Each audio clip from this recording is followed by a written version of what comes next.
আজকে তো মিষ্টি খেতে হুম।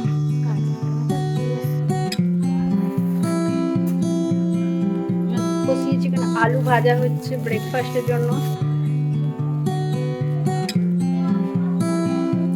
মর্নিং এভরিওয়ান, তো চলো সকালবেলা। গ্রামের দিক মানে সকলেই ভোর 5টা থেকে উঠে ভীষণ তাড়াহুড়ো দেয়। এদের আবার সকালেই দেখছি তাল কাটাকাটিও হয়ে গেছে, মানে গাছ থেকে প্রচুর, নিজেদের যেহেতু গাছ থাকে তাল কাটা হয়েছে। তো বলছে সবাই নিয়ে চলো পারলে, যে সবাই মিলে তাল টাল খাবো, যখন একসাথে খাবো। আর রাহি রাত তস হয় না, বলছে আমাকে এক্ষুনি একটা কেটে দাও, খাবো। তো আমরা একটু পরে খাবো ভাবলাম। যাই হোক আমি ব্রেকফাস্ট বানিয়ে নিয়েছি, মানে সকালের টাইমে মুড়ি যেহেতু আমরা খাই, তো এখানে আলু ভাজা আর বাদাম ভাজা করব। সেটার জন্য আগে আলুটা ভেজে নিই, তারপরে একটু বাদামটাকে ভেজে রাখবো। আর খাওয়া দাওয়া করে মানে ফার্স্ট টাইম সকালেই যদি খাই, তাহলে তো আর মানে তাল খেলে আর ব্যাপারটা যদি পেটে লাগে, তো রাহি একদমই শুনছিল না। ওকে একটু হচ্ছে যে খাওয়ালাম, যে তুই একটা খা, আর এখানে বাদাম ভাজা হয়ে গিয়েছে। এই নরম আর শাঁসওয়ালা তাল বাজারে জানো তো 10 টাকা পিস, আমার বাবার বাড়িতে যেটা হয় আর কি। এখানে এত তালের গাছ, যা গাছ ভর্তি তাল, এই যে কেটে রেখেছি, সবাই মিলে খাবো, আমিও। এত সুন্দর তাল শাঁস।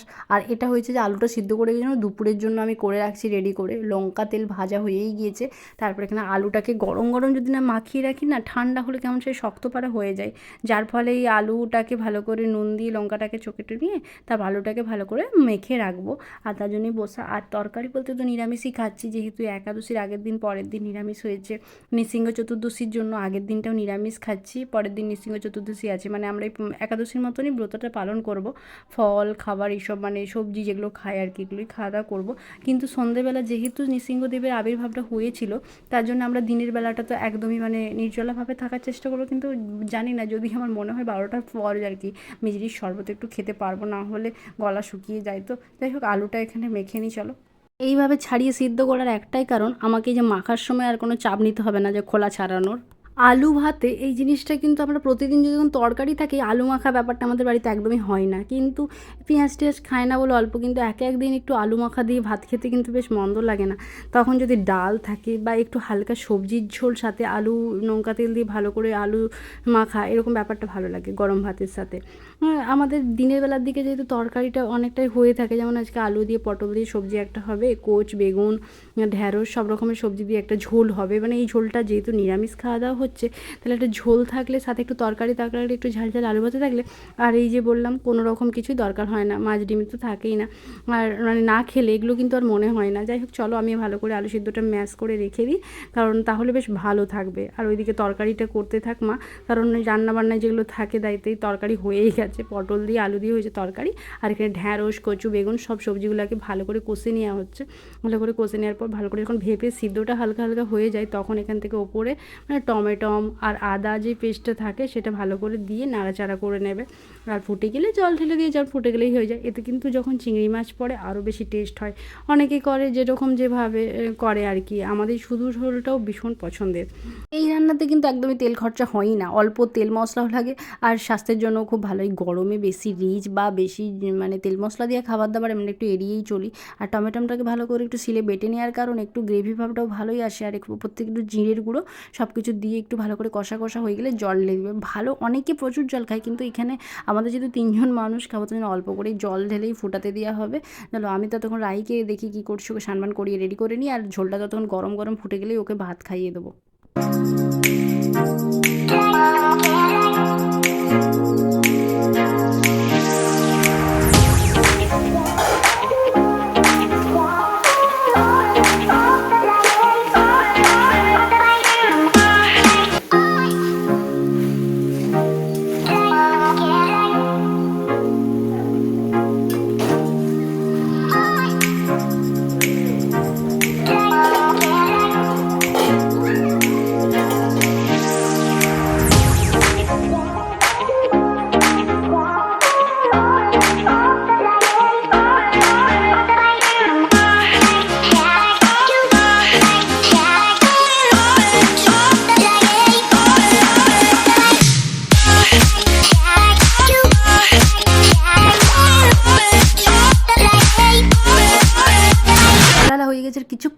করবে আর কি। আর এরকম ঝোল তোমরা কে কে বাড়িতে গরমে বানাচ্ছ অবশ্যই কমেন্ট করে জানিও। আর কার কার ভীষণ পছন্দের, মানে আমাদের যেমন গোটা ফ্যামিলির পছন্দ এই ঢ্যাঁড়স কচু কচু, আর মানে এই ব্যাপারগুলো নরম নরম আর ল্যালে ভাব থাকবে, ওপর থেকে একটু মিষ্টিও ছড়িয়ে দিচ্ছে, এবার দিয়ে একটু পরে নামিয়ে নেবে।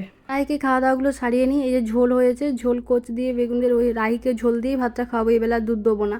আর এইখানে যে আলু পটল দিয়ে যে মাখা মাখা একটা তরকারি হয়েছে সেটাও একটু রাহিকে দেবো, ও ঝালটা একটু কম দেওয়ার ফলে খেয়ে নেয়। তারপরে আমরা সবাই মিলে ভাতটা খাওয়া। আজকে ছিল অল্প করে একটু বেগুন ভাজা, তো এই ছিল আজকে দুপুরের মেনু, সেগুলো দিয়ে সবাই মিলে খাওয়া দাওয়াটা সারি। আর দুধটা তো রয়েইছে, প্রতিদিন দুধ নিই, কিন্তু এবেলা দুধ লাগবে না, রাত্রের দিকে খাবো। বা চায়ের নেশা তো প্রচুর আছে, সেটার জন্য খাবার একটু দই বসিয়ে রাখি। এখন জানো তো এই ভাত খেয়ে এসেছি, 1 গ্লাস দই বসিয়েছিলাম, দইটা কত সুন্দর বসেছে দেখো। আমাদের দুধটা যেহেতু ভালো না, পুরো দোকানের মতনই দই বসে। তো এই দুধটা আমি একটু দই খাবো 1 বাটি, মাকে একটু দেবো। মেশার ঘোষ বলে আজকে খাবো না, বিট লবণ দেবো আর উপর থেকে একটু জল জিরা ছড়াবো, দিয়ে সুন্দর করে এই টক দইয়ের সাথে ঝাল ঝাল আর নুন নুন ব্যাপারটা থাকলে জমে যাবে। তাই এই গাঢ় গাঢ় দইটা নিলাম আমি অর্ধেকটা। আর এই যে জল জিরা দেখতেই পাচ্ছি, ছোটো থেকে যখন দেখতাম এই জল জিরাফ খেতে কিন্তু বিরাট ভালো লাগতো। এখন আর সেরকম জল জিরাফের রেওয়াজটা কমেই গেছে। তো চলো এই যে একটু বিট লবণ দিলাম, দিয়ে এটাকে ভালো করে একটু ঘাঁটিয়ে নেবো। এটাকে অনেকে পেঁয়াজ কুচি দিয়ে খাই, যেটা রায়তা বানাই, কিন্তু আমি আজকে তো নিরামিষ, তার জন্য এটা দিয়েই খেতে থাকি। আর একটু লবণ লাগলে ভালো হতো মনে হয়। তো এই ভাত খাবার পরেই এটা খাচ্ছি, খেয়ে একটুখানি জাস্ট 1-1.5 ঘন্টা একটু রেস্ট নেবো, তারপর আসছি। তো এসেছি বিকালের টাইমে, চায়ের নেশা যেটা হয় আর কি। রাহি বললো মামা কমপ্লান খাবার। আগের দিনে যে কমপ্লানটা আনা হয়েছিল, সেই কমপ্লানটা আমাদের বাড়িতে শেষ হয়ে গিয়েছিল, তাই কমপ্লানটা শেষ হয়ে গেছে বলে আর নতুন করে আনা হয়েছে। আর এইবারে ফ্লেভার নিয়ে আসা হয়েছে মিল্ক প্রোটিন, দুধেরই মানে বিশেষ গুণ জাতীয়টা, যা না হলে এটা চকো ফ্লেভার আছে। তো প্রথমতই এইরকমই আমি আনতে বলি, ডিবা আনতে বারণই করি, কারণ ডিবে যেহেতু অনেক জমে যায় বাড়িতে, তার জন্য এই প্যাকেট নিয়ে এলে আমি কন্টেনারে ঢেলে রেখে দিই।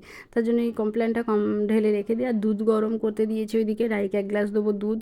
এক একদিন চকো ফ্লেভারের কর্নফ্লেক্স দিয়ে খাই, আর এবারে বললো মা কমপ্লান আর বিস্কুট খাবো, তাই ওকেই কমপ্লান বিস্কুট দেবো। আর আমাদের জন্য একটু চা বসিয়েছি। রাইট টিচার আজকে সকালের দিকে এসেছিলো, যার পর পড়াটা হয়েই গেছে। আর আমি একটু নিয়ে বসবো, ড্রয়িংয়ের কাজগুলো কিছু বাকি আছে, সেগুলো করিয়ে ওকে একবার নিয়ে যাবো। ঘুরতে না নিয়ে গেলে একটু মনটাও ভালো থাকে না। আর যেহেতু স্কিপিং করার জন্য ওই বাইরের দিকে মাঠটায় নিয়ে যাই, ওখানে একটু স্কিপিং করে লাফালাফি খেলে, আর আমিও একটু প্রাকৃতিক পরিবেশটিকে দেখে একটু সময় কাটাই সন্ধ্যের টাইম পর্যন্ত।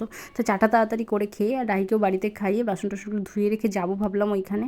তো চলে ঢালা হয়েই গিয়েছে, একটু ঢেলে রাখলাম। আর এইখানে চাটা বসিয়েছি, যেহেতু চা এখানে ফুটতে থাকার, এই কফির ছোট্ট পাড়া পাউচটা আমার বাড়িতে ছিল, তার জন্য এটা ভাবলাম কেটে দিয়েই দিই, চাটা ওখানে হতে থাক। মানে একটু কফির ফ্লেভার দিলে ভালো হয়, কফি দিয়ে দুধ দিয়ে ওখানে ফুটাতে দিয়েছি। আর এখানে রাহির জন্য দুধটা নিয়ে নিলাম, এতে কমপ্লানটা দিয়ে আর 2টো বিস্কুট দিয়ে ওকে দিয়ে দিই। 2টো কি 3টে খেলেই ওর পেট ভরে যায়। আর নিয়ে ওকে দিয়ে দিলাম এই যে, আর কফিটা এখানে ঢেলে দিলাম, কারণ দুধটা ফুটে গিয়েছে। আর কফিটা দিয়ে আর একটু অল্প চিনি দিয়ে আগেই ফুটিয়েছি, এবারে নামিয়ে খাওয়া কমপ্লিট করেছি। ঘড়ি তখন বাজে 10টার মতো। তো ব্লগটা তাহলে এখানেই শেষ করছি। তোমরা ভালো থেকো, সুস্থ থেকো, সাবধানে থেকো। দেখা হবে কালকে নতুন আবার একটি ব্লগে। গুড নাইট সকলকে। তো প্রচুর তাল খেয়েছি সকাল থেকে, যেহেতু গাছের প্রচুর তাল দেখিয়েছি তোমাদেরকে। তো কালকে নৃসিংহ চতুর্দশী করবো, সেই ব্লগটা অবশ্যই তোমাদের সাথে শেয়ার করবো। তো গুড নাইট সকলকে।